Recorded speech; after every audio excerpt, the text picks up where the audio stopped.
3 புத்தகங்கள் வெளியீட்டு நிகழ்வாக இந்த நிகழ்வு அமைந்துள்ளது. இந்த நிகழ்விற்கு வருகை தந்துள்ள, பாராட்டுரை வழங்க வருகை தந்துள்ள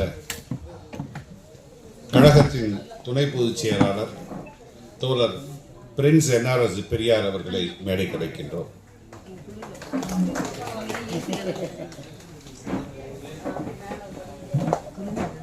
நூலை பெற்றுக்கொண்டு உரையாற்ற உள்ள ஊடகவியலாளர் உடுமலை வடிவேல் அவர்களையும்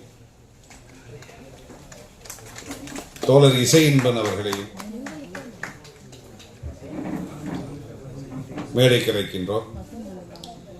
வந்திருக்கின்ற புத்தகங்களை வெளியிட்டு சிறப்புரையாற்ற உள்ள கழகத்தின் பரப்புரை செயலாளர் வழக்குரைஞர் அருள்மொழி அவர்கள் வந்து கொண்டிருக்கின்றார். அதற்கு முன்னதாக நிகழ்வினை தொடங்கி வந்திருக்கின்றோரை வரவேற்கும் இனிய கடனாற்ற புதுமை இலக்கிய தென்றலின் செயலாளர் இதோ கலையரசன் அவர்கள்.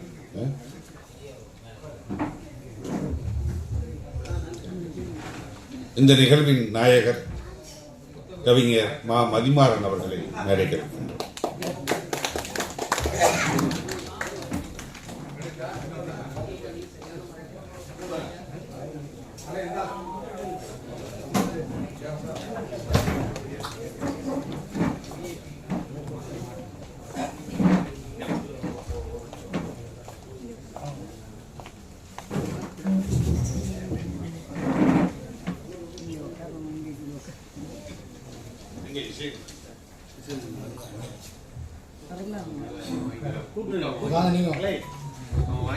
பெரியார் சுயமரியாதை திருமண நிலையத்தினுடைய இயக்குனர் பசும்பொன் அவர்களை மேடைக்கு அழைக்கிறோம்.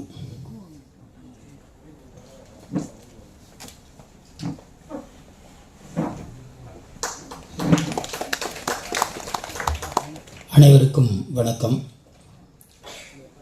புதுமை இலக்கிய தென்றலின் 997வது நிகழ்வு 1000வது நிகழ்வை நோக்கி மிக நெருக்கமாக வந்துவிட்டது புதுமை இலக்கிய தென்றல். இந்த அரங்கில்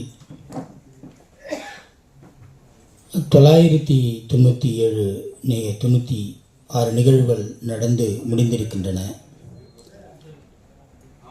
ஏராளமான தலைப்புகளில் அறிஞர் பெருமக்கள் சொற்பொழிவாற்றி இருக்கிறார்கள். மிக முக்கியமான பல்வேறு நூல்கள், காவியங்கள் இங்கே நூலாய்வு, திறனாய்வு செய்யப்பட்டிருக்கின்றன. அதுபோல் இதனுடைய ஒரு அங்கமாக திராவிட இயக்க சிந்தனைகளை உள்ளடக்கிய எந்த இலக்கிய வகையானாலும் கதையாக, கட்டுரை தொகுப்பாக, கவிதையாக அனைத்தையும் அவ்வப்போது வெளியிட்டு வருகிறோம்.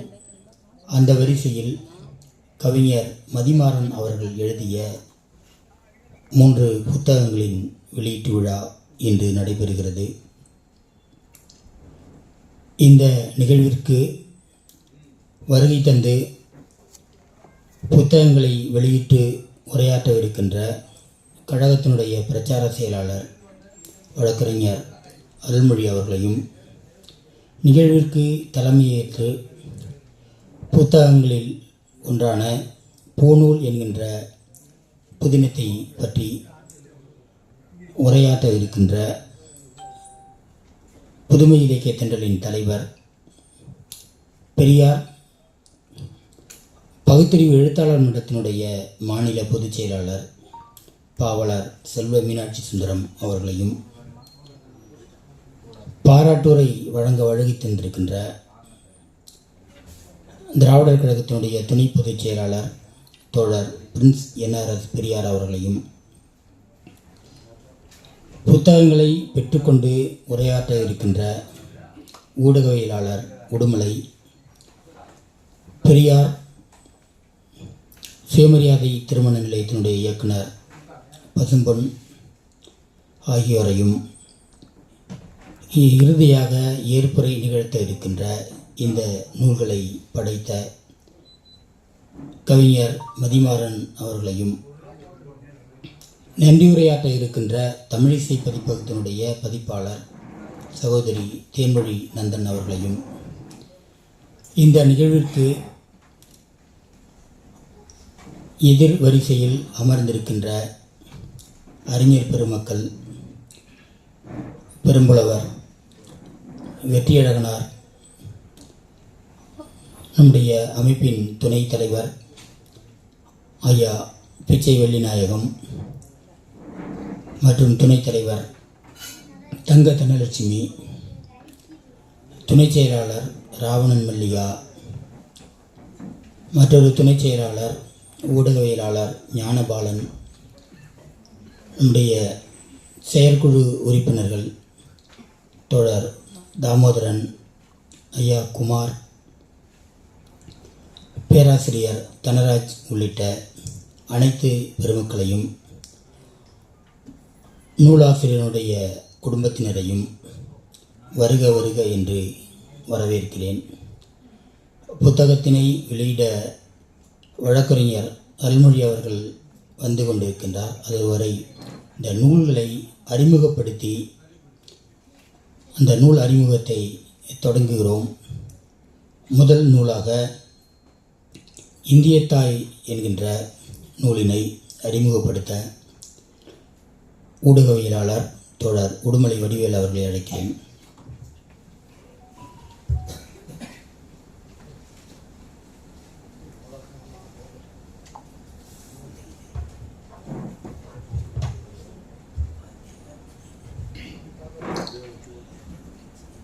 திராவிட இயக்க மரப்பலகை.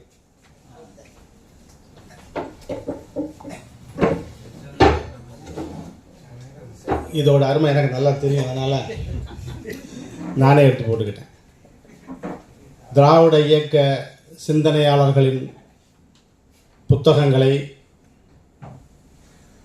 இது போன்ற ஒரு நிகழ்ச்சிகளில் வெளியிட்டு பெருமை சேர்த்து கொண்டிருக்கின்ற புதுமை இலக்கிய தென்றலின் நிர்வாகிகள் அனைவருக்கும் முதற்கம் என்னுடைய நன்றியையும் பாராட்டுகளையும் தெரிவித்துக் கொள்கிறேன்.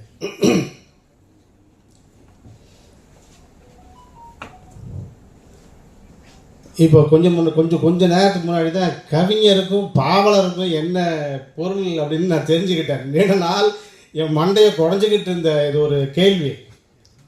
ரெண்டு பேரும் பக்கம் இருந்ததுனால ஐயா புதுமை இலக்கியத்தினுடைய தலைவரும் இன்று நிகழ்ச்சியின் நாயகருமான மதிமாறன் அவர்களும் பக்கமே இருந்த உடனே ரெண்டு பேரும் பக்கத்தில் நிற்க வச்சே கேட்டேன், ஐயா கவிஞருக்கும் பாவலருக்கும் என்னங்க ஐயா வேறுபாடு அப்படின்னு. அவர் ஐயா செல்வ மீனாட்சி சொன்னார், கவிஞர் அப்படிங்கிறது தமிழா அப்படின்னு ஒரு மயக்கம் இருக்குது, கவிதை என்பது. ஆனால் புரட்சி கவிஞர் அப்படி இல்லைன்னு சொல்கிறாரு. ஆனால் பாவலர் என்பது தான் சரியான பொருள் அப்படின்னு சொன்னார். அதனால் இந்த நிகழ்ச்சியில் நான் பெற்ற ஒரு புது அறிவு. அதனால் இப்போ ஒரு 5 நிமிஷம் தான் சொல்லியிருக்காங்க, அதனால் நான் சுருக்கமாக முடிக்க முயற்சி பண்ணுறேன். இந்திய தாய் அப்படின்னு ஒரு குறு நாவல். இது ஐயா எனக்கு அவர் ஓய்வு பெறும் சமயத்தில் தான் அவர் முதல்ல சந்திக்கிறேன், கவிஞர் மதிமாறன் இல்லை பாவலர் மதிமாறனை. அப்படி சந்திக்கும்போது அதுக்கு முன்னாடியே ஓய்வு பெற்ற பிறகு என்ன செய்கிறது தெரியாமல் பலரும் தடுமாறி வெவ்வேறு சிந்தனைகளில் போய் அந்த இறுதி காலங்கள் ஒரு பொருளற்றதாகவே இருந்த அந்த நிலைமையில் நான் ஐயாவிட்ட கேட்டேன். ஐயா சொன்னார், இந்த மாதிரி நிறைய புத்தகங்களை எழுதணும்னு நான் முடிவு பண்ணியிருக்கேன், அதை ஒன்றா எழுத போகிறேன் அப்படின்னாரு. உள்ளபடியே அந்த முதல் சந்திப்பிலேயே நான் ஒரு பெரிய மகிழ்ச்சி அடைஞ்சேன். அந்த சொன்னதை 100க்கு 100 செய்திருக்கிறார் என்பதை இந்த மேடையில் அவருக்கு நான் ஒரு பாராட்டாக தெரிவித்துக் கொள்கிறேன். இன்னமும் ஒரு 7 புத்தகத்தை திட்டம் வச்சிருக்காரு. அதில் பெரும்பாலான புத்தகங்கள் என்னுடைய இணையர் மணிமேகலை அதில் பங்கெடுக்கிறார் அப்படிங்கிறது எனக்கு இன்னொரு கூடுதல் பெருமை. இந்த இந்திய தாய் அப்படிங்கிற ஒரு குறு நாவல், இது ஒரு 94 பக்கம். நான் ஐயாவுடைய வீட்டுக்கு அடிக்கடி போவேன், இந்த புத்தகங்கள் தொடர்பான போய் வருவேன். அப்போ ஐயாவுடைய இணையர் வந்து கூடவே உட்காந்து இந்த புத்தகங்கள் பற்றின நாங்கள் பேசிக்கிறது ஆவலாக கேட்டுட்டு இருப்பாங்க. அவங்களும் அப்பப்போ தேவைப்படும் போது தன்னோட கருத்துக்கள்லாம் சொல்லுவாங்க. இப்போ அவங்க இல்லை. அதை வந்து இந்த புத்தகத்தை ரொம்ப உருக்கமாக சொல்லியிருக்காரு. இந்த புத்தகத்தை அவங்க பார்த்துட்டு போயிருக்கலாம், அதுக்கு முன்னாடி இறந்துட்டாங்க அப்படின்னு வருத்தமாக எழுதியிருக்காரு. இது இந்திய தாய் அப்படின்ற ஒரு தாய் எப்படி இருக்கணும், இந்திய தாய் அப்படிங்கிறத எப்படியெல்லாம் இப்போ இருக்காங்க அப்படிங்கிறதெல்லாம் எழுதியிருக்காரு. அதை அவங்க ஒரு தடவை பார்த்துருக்கலாம் அப்படின்ற ஒரு சின்ன வருத்தத்தை அவர் எழுதியிருக்காரு. அந்த வருத்தம் படிக்கும்போது எனக்கு கூடுதலாக இருக்குது. ஏன்னா எனக்கு அவங்களோடவும் நல்ல தொடர்பு இருந்ததுனால. இந்த கதை வந்து மலைப்பகுதியில் நடக்குது. அதில் அது சுருக்கமாக சொல்லப்போ டீட்டெயிலாக போனால் அதுவே 10 நிமிஷம் ஆகிடும். அங்கே ஒரு பணிக்காக ஒருத்தர் போகிறாரு. அவர் மாணிக்கம்னு பேர். அங்கே போகிறாரு. அங்கே ஒரு தாயம்மான்னு ஒரு பெண்ணை சந்திக்கிறாரு. அவங்க வந்து அங்கே மலை கிராமத்தில் ஒரு பள்ளியில் ஆசிரியராக இருக்காங்க. அப்போ இது இயல்பாகவே இப்போ படைப்பாளர்கள் வந்து அந்த கதாநாயகனுடைய பண்புகளில் சிலது வந்து படைப்பாளர்கள்கிட்டே வந்துடும் தானா, அது தவிர்க்க முடியாது. ஏன் அதில் வந்து அந்த மாணிக்கம் வந்து கவிஞர், அது இயல்பாக வரும். மலைப்பகுதிகளுக்கு போனால் கவிதை தானாக வரும், அது வேற. அவர் இயல்பாகவே கவிஞர். அப்போது அங்கே இருக்கிற பிரச்சனைகளில் இவர் தலையிடுறாரு. அந்த மலைப்பகுதியில் அந்த மக்களுக்கு இருக்கிற பிரச்சனைகளில் இவர் நேரடியாக தலையிடுறார், முரட்டுத்தனமாக தலையிடுறாரு. அதனால் அவர் வந்து ஆதிக்கவாதிகளால் படுகொலை செய்யப்படுறார். அந்த அந்த அந்த அந்த அதுக்கு முன்னாடி அந்த பொண்ணுக்கும் இவருக்கும் ஒரு புரிதல் ஏற்பட்டு அவங்க திருமணம் பண்ணிக்க போகும்போது மணமகனை மண மேடையிலே வச்சு அவங்கள படுகொலை செஞ்சிடுறாங்க. ஏற்கனவே அந்த தாயம்மாவோட அம்மா வந்து அப்பப்போ கதையில் வந்து போவாங்க. வெள்ளை சீலையோட தேசிய கொடியை கையில் வச்சுட்டு பாரத மாதாக்கு ஜே பாரத மாதா, அது ஒரே ஒரு டைலாக் தான் பேசுவாங்க அவங்க. அப்போ தன்னுடைய மகளுடைய திருமணத்தில் இவ்வளவு ஒரு மோசமான நிகழ்ச்சி நடக்கும்போது கூட அவங்க எங்கேயோ ஒரு பக்கம் மனநிலை பிறந்து அவங்க வந்து பாரத மாதாக்கு ஜேன்னு போகிற மாதிரி வரும்.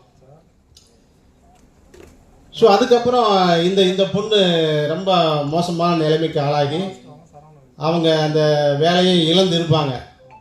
சரி, வாழ்க்கை அப்படிங்கிறது அதோட முடியாது அப்படிங்கிறதுனால அதே போல் அந்த அந்த அந்த மலை கிராமத்துக்கு இன்னொருத்தர் வர்றாரு, பொன்மதின்னு ஒருத்தர். அவரும் கவிஞர். அதனால தான் நான் அவர் வந்து இயல்பாகவே, ஏன்னா நானும் அப்படி தான், என்னுடைய கதைகளில் நாயகனுக்குள்ள குணங்களில் என்னுடைய குணங்கள் தானாக வருது, அதை தவிர்க்க முடியல. அப்போ அவர் வந்து அந்த கிராமத்தில் இருக்கிற நிகழ்ச்சி, அந்த பிரச்சனைகளை ஏற்கனவே அந்த மாணிக்கத்து போல கொஞ்சம் சாஃப்டாக ஹேண்டில் பண்ணுறாரு.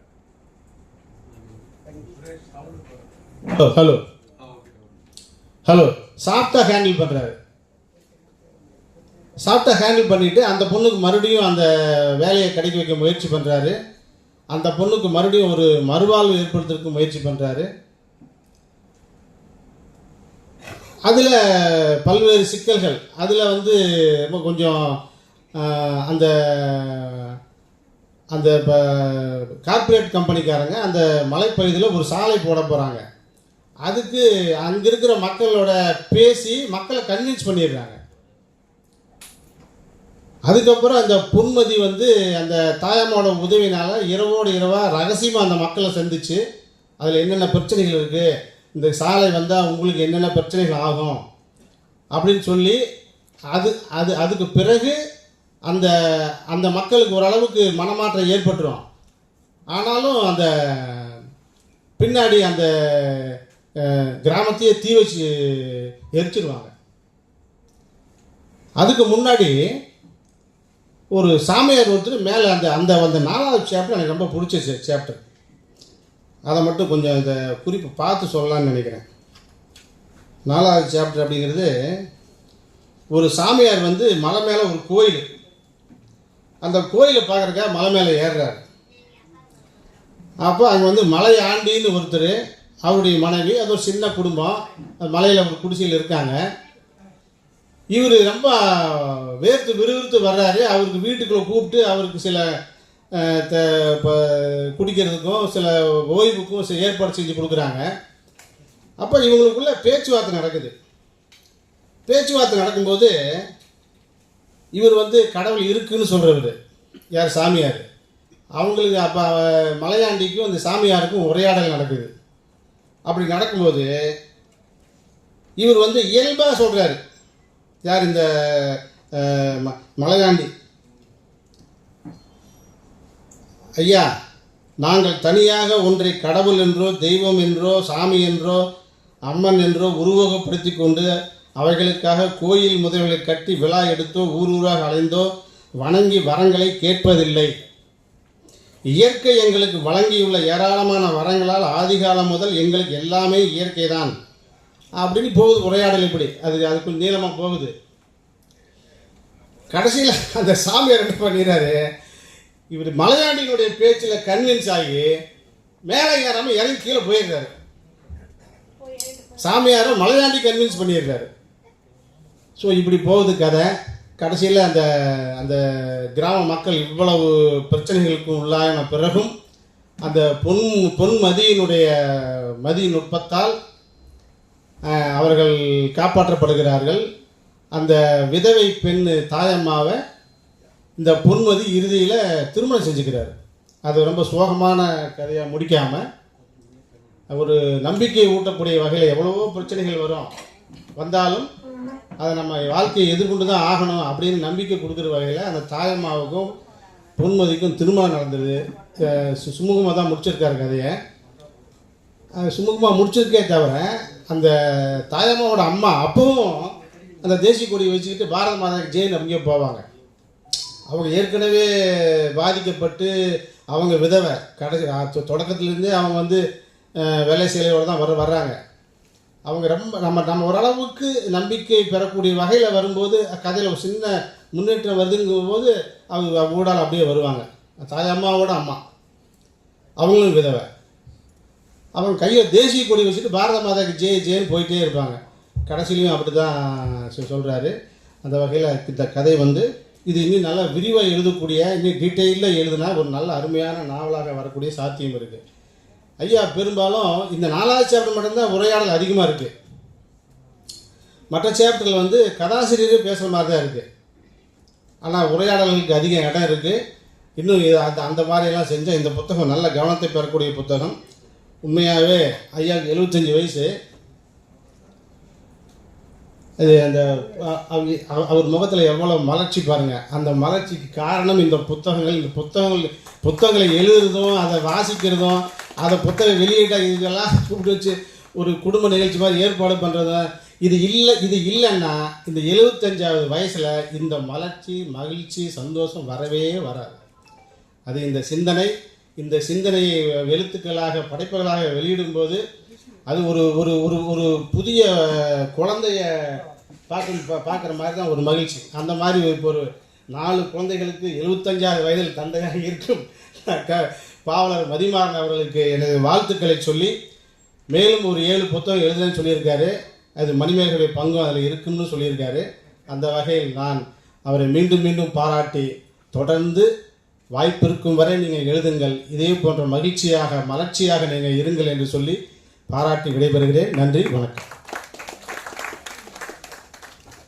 தோழர் உடுமலை அவர்களுக்கு நன்றி. அடுத்து நிகழ்ச்சியின் தலைமை உரையையும் பூநூல் என்கின்ற நூலினை பற்றியும் உரையாற்ற நிகழ்ச்சியின் தலைவர், அமைப்பின் தலைவர் பாவலர் அவர்களை அழைக்கிறேன்.